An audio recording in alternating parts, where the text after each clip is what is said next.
Hi everyone, this is Abhijit, and welcome once again to another episode of Take My Word. Many years back, maybe around 6, 7, or 8 years back, when I was still working as a project manager, I wrote an article in LinkedIn which gained a good amount of attention. I wrote on a topic which was very close to my heart. I wrote on something which occupied my mind and which gave my reasoning abilities a bit of a challenge. Ever since my starting my career with TCS as a software test engineer, I was overwhelmed with the amount of tools that everybody were using. And after working in two companies as a software test engineer, when I was aspiring to become a project manager, I noticed that to become a good and credible project manager, you had to rely on a lot of different tools. One of them being a project management tool. It can be something as simple as an Excel or a more robust tool. Nevertheless, these tools help you to charter the entire cycle of the project. It helped you with or you used it to work on the work breakdown structure, the milestone deliverables, and if it was a agile project, then you also define the sprint. Atlassian or Jira happened to be a very popular product, but it also had a very steep adoption curve, which means that not a lot of people were getting very familiar to use Jira.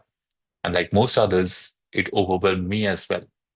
As much as I wanted to use it to the best of the project's utility, I was still struggling with a lot of jargons that a lot of my fellow project managers were using.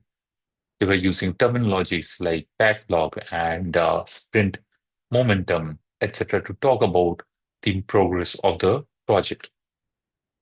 Now, at this point in time, I started wondering the significance that a tool has on the success of a process. I tried to understand what or to what extent these tools that we were working with on a day-to-day basis and the various kinds of it were important and to some extent critical in deciding or ensuring the success of the project. It got me thinking. I started reading what other people's, were going through similar dilemmas where, I had to say about it. And that brought me to a very nice observation. I thought to myself, what is one of the best examples of project management that I can think of? There are plenty, but one of the best, and this is just my personal opinion, would be the creation of the Great Pyramids of Giza. Now, of course, I could have also talked about the Apollo mission. Like nothing could even come close to having human beings land on the surface of the moon, or the various, previous missions trying to accomplish that, including the Russian or the Soviet mission to send the first man to space. Irrespective of all of that, it still somehow made sense because around the 70s, technology was not as advanced as it is today, but it was not as backdated as around the 15th or 16th century either. It was difficult, but it was doable. But when you talk about the development or creation of the pyramids, even today, it's somewhat masked in a mystery. There are different theories, of course, but nobody or the world doesn't unanimously agree on a particular theory. Like we have come up with different logical theories and which don't sound too overwhelmingly complex or complicated. But nevertheless, I I knew that this was a wonderful example of project management. Now, to create something as complicated as a pyramid with a square base that tapered at the apex and that aligned with astronomy and that had a complicated and complex architecture inside. It was not just a heap of stones piled on top of the other. That would have been really simple. It was an amazing architecture inside. There were rooms and there were connecting rooms. There were, inlets for, sunlight to come in and fall on on some specific sections of the room or the tomb at certain time of the year. So it was that complicated. Also, it had to face a particular direction and all of that, right? So more interestingly, of course, one of the most toughest challenge we always keep talking is, each of these limestones which were tremendously heavy, how were they lifted gradually, at succeeding heights up until the apex. And they were also, you know, chiseled and put into place in so sharp precision that, you could swipe your credit card within the edges of two stones, lining together. So thought to myself that if you had to, like, if I were a project manager leading this, ambitious project, I must have relied on a very complicated set of tools and techniques to get this done.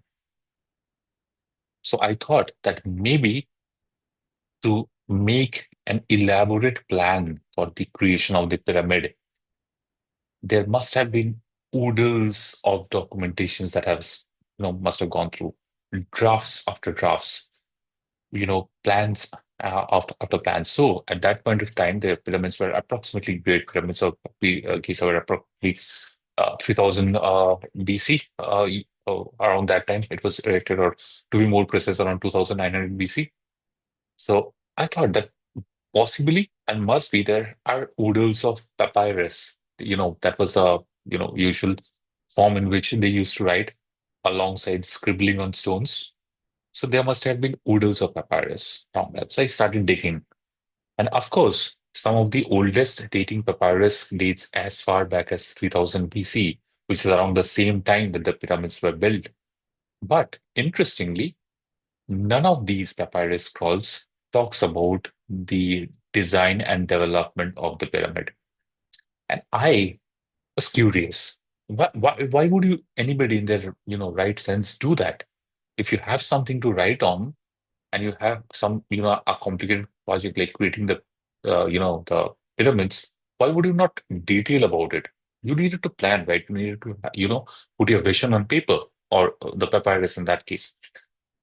What I came to understand was that writing was considered a more sophisticated skill, and it was preserved for the more nuanced or more, upper echelons of the tribe or society, which is to say the priests, the astronomers, sometimes the traders, etc. But the more ground level workers, which are like mason, civil engineers, farmers, they didn't had the privilege to go through writing. They learned their trade by doing, by manually, being apprentice with other, carpenters and engineers, etc. So writing about it or documenting about it was not much of an option. There is just only one papyrus roll. It was discovered around the year 2013.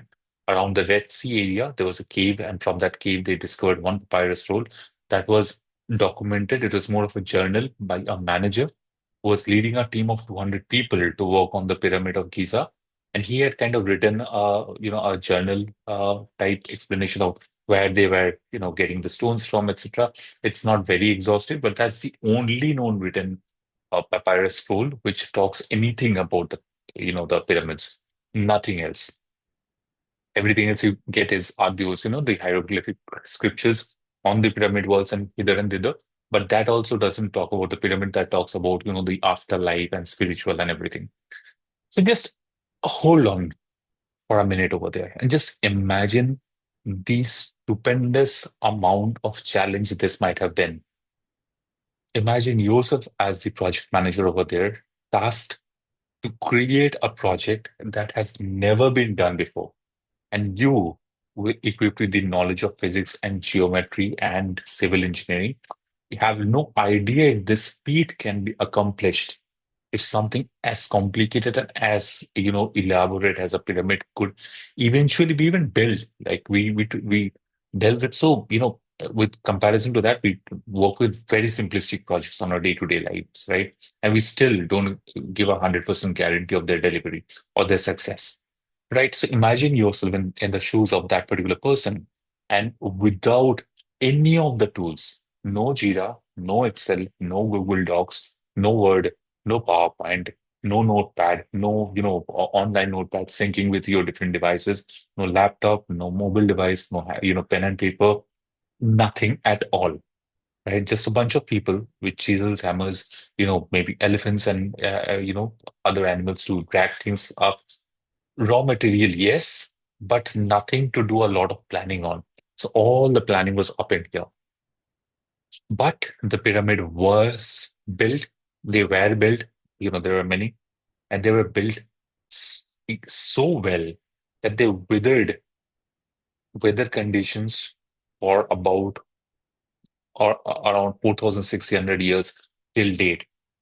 That's over almost close to 5,000 years. They have been standing there, weathering the sun, the storm, the rain, the wind, now the tourist and everything, the changing climatic conditions, and they're still standing there. That's the kind of project that they built and they delivered without any tools. And that made me take a backseat and wonder, are we overemphasizing or overindulging about tools? I, among other people, am to definitely be blamed for it.